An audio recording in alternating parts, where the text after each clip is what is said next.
खुलुमबाय लोगोफोर बर'नि रानि 2.0 आव बयखौबो फिन खेबसेबाव बरायनाय जाबावबाय। आसा खालामो नोंथांमोना इसोरनि अननायाव मोजाङैनो दङ। दिनैनि बे भिडिअआव बेखौनो फोरमायनाय जागोन दि आखाइ थालखायाव त्रिशुल सिन थायोब्ला मा जायो। खायसे आगैमोना कमेन्टआव बुंहरनाय जादोंमोन जे त्रिशुल सिननि बागै भिडिअ लाबो आब' होनना।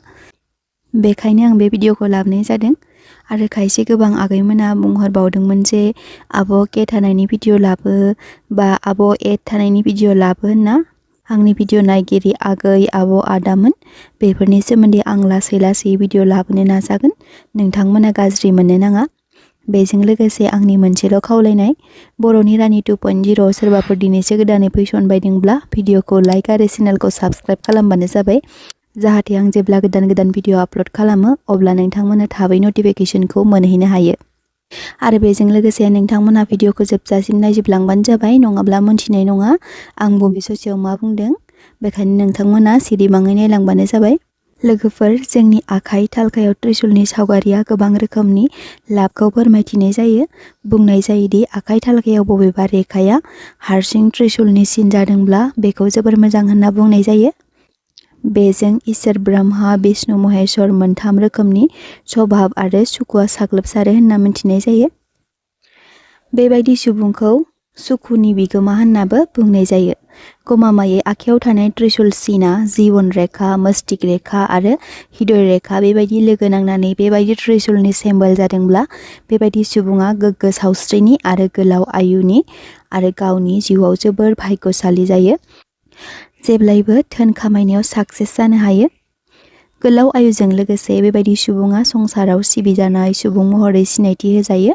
बेनि अनगायैबो बेबायदि त्रिशुल सिनआ जेब्ला जीवन रेखा, भाग्य रेखा आरो सूर्य रेखा, जायखौ सानलाइन बुंनाय जायो, बे मोनथाम सिनजों दाजानाय, बै गासै फिथाइजों लोगोसे बै सुबुंनि जिउआव सुख सान्तिखौ मोननो हायो। बेबायदि सिन थानाय सुबुंखौ सरकारि कर्मचारिबो जानो हानायनि भाग्य थायो होनना मोनथि मोननाय जायो। बेनि अनगायैबो गिदिर गिदिर पस्टआव जायगा लानो हायो होननाबो मोनथि मोननाय जायो। बेबायदि सुबुंनि जिउआवबो ब्रह्मा विष्णु महेश्वरा अरायबो गावसोरनि अननायखौ सारफ्रावना होयो होनना बुंनाय जायो। लोगोफोर, सूर्य पर्बतआव जायफोरनि आखाइ थालायाव बे त्रिशुलआ दं, बेबायदि सुबुंनि जिउआव जोबोर सुखु गोजोन आरो गावनि मुंखौ सुबुंनि गेजेराव गोसार होनो हानायनि गुन थायोनो आरो बिसोर गोबां धोन दौलतनि बिगोमा जानोबो हायो होनना बुंनाय जायो। जेब्ला भाग्य रेखाया शनि पर्बतजों थांना त्रिशुल महर लायोब्ला बेबायदि सुबुङा गावनि खामानियाव जोबोर हुसियार जायो आरो बेफार फालांगि बायदिसिना खामानियावबो बिथांमोना गावनि दमजों एबा गोहोजों जौगासार जानो हायो।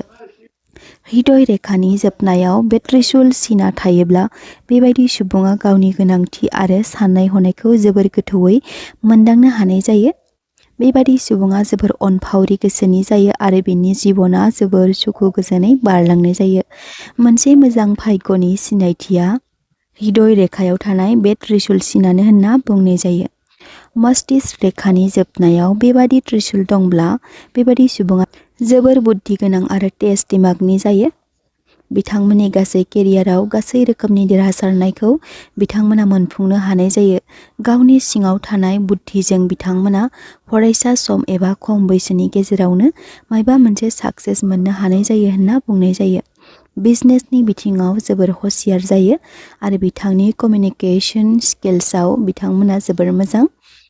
हाबानि रेखा, बे हाबानि रेखायाव जेब्ला बे त्रिशुलनि सिम्बलआ थायो बिथांमोननि बिबाहित जिबना जोबोर मोजां जायो आरो सुखि जिबन जानानै बारलाङो। बेबायदि सुबुङा जोबोर गुरै गारांजों बुंग्रा आरो निर्मल गोसोनि जायो। बे सासे हिन्जाव एबा हौवायानो जा, बिसोर जोबोर अनफावरि जायो। जीवन रेखानि सिगाङाव एबा उनाव त्रिशुल सिनआ दंब्ला बेबादि सुबुङा जिउआव गासै रोखोमनि स्वास्थ्य आरो राफोद महर मोननो हायो। बिसोरबायदि सुबुङा गिदिर गिदिर बिमुं मोननो हायो। बिथांमोननि साक्सेसआ दुनियानि एबा संसारनि सुबुंफोरजों गोसोखांजाबाय थानाय जायो होनना बुंनाय जायो। आं सिगाङाव फोरमायनाय बे सूर्य रेखायाव थानाय त्रिशुल सिम्बलानो जिउआव सरकारि साख्रिफोरनि अनगायैबो राजनितिक बिथिङावबो जौगासारनायखौ मोनफुंनो हायो आरो समाजनि मोजां खामानि मावनानै बयजोंबो सनमान होजानाय जायो। लोगोफोर, गुरु पर्बतआव जेब्ला बे त्रिशुल सिना थायो अब्ला बेबायदि सुबुङा समाजनि गेजेराव सासे गुरुजों समान जायो, जेरै सरकारि एबा प्राइभेट बेबायदि जायखिजाया फसंथानाव फोरोंगिरि महरै सिनायथि जानाय जायो। बेबायदि सुबुङा माब्लाबाबो नंखाय बाथ्रा बुंग्रा आरो गोरोन्थि बुंग्रा जाया।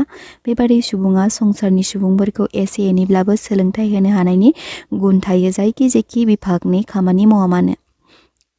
बे बुध पर्बतनि आखाइ थालखायाव थानाय त्रिशुलनि सिम्बोला मोसानाय, मुसुरनाय एबा कालचार बिथिङाव जोबोर गोजौसिम आवगायलांनो हानाय गुन थायोनो। बिथांमोननि आर्थिक कलाकारा जोबोद राफोद जायो। जेब्ला शुक्र पर्बतआव बे त्रिशुला थायो अब्ला बेबायदि सुबुङा जिउआव मोजां लोगोरि आरो मोजां सुबुंखौ लोगो मोननाय जायोनो। बेबायदि सुबुङा मोजां हौवा एबा हिन्जावनि मोजां हेल्पखौ बिथांमोना मोनफुंनो हायो होनना बुंनाय जायो। बेबादिनो बिसोर बादि सुबुङा जायनि आखायाव बे शुक्र पर्बतआव त्रिशुल सिम्बोला थायो बिथांमोना बै मोजां लोगोनि थ्रुयैनो साक्सेस एबा समाजाव सिनायजानाय जायो होननाबो मोनथि मोननाय जायो।